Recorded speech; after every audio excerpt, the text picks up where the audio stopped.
kata para ulama itu ada 5 hal yang sangat berharga, khususnya buat anak muda. Ini menjadi sesuatu yang sangat penting kalau mereka pengen sukses, pengen produktif, dan pengen eksis pastinya. Yang pertama adalah punya modal awareness, karena segala sesuatu itu harus dimulai dengan kesadaran. Kalau misalnya kita nggak sadar, bingung, kita masih kayak lupa diri, maka kita sebetulnya belum punya modal yang layak untuk mulai berproses menuju kesuksesan. Coba kalian berusaha untuk menemukan kesadaran diri, sehingga kalian tahu alasan kalian hidup dan kalian bisa jadikan itu sebagai sebuah pegangan dalam hidup.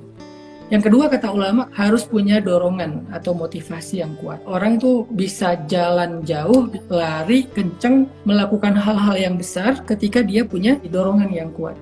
Kita perlu mencari apa motif atau dorongan kita untuk bisa sukses. Kemudian yang ketiga adalah knowledge dan experience. Kita sungguh-sungguh nggak sih mencari aset knowledge dan experience ini? Kok kita nggak berhitung kalau dalam bab kebutuhan entertain, hal yang sifatnya sekunder dalam hidup kita. Tapi begitu untuk dapetin knowledge, kita kayak berhitung. Mahal. Para ulama memberi nasihat adalah modal hidup seseorang itu ilmu dan juga pengalaman. Bahasa sederhananya mungkin yaitu tadi knowledge dan experience. Kemudian yang keempat, network.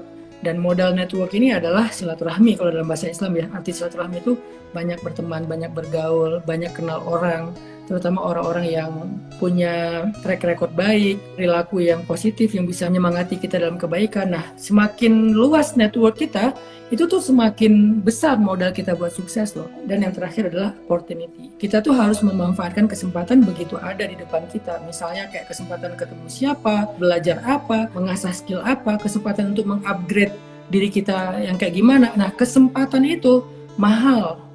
Dan itu sebuah momentum buat kita. Sehingga kalau kita nggak memanfaatkan kesempatan-kesempatan kayak gini, kita harus meniti karir kita itu dengan cara yang mungkin manual. Jadi kesempatan itu kayak akselerasi lah dalam karir sukses kita.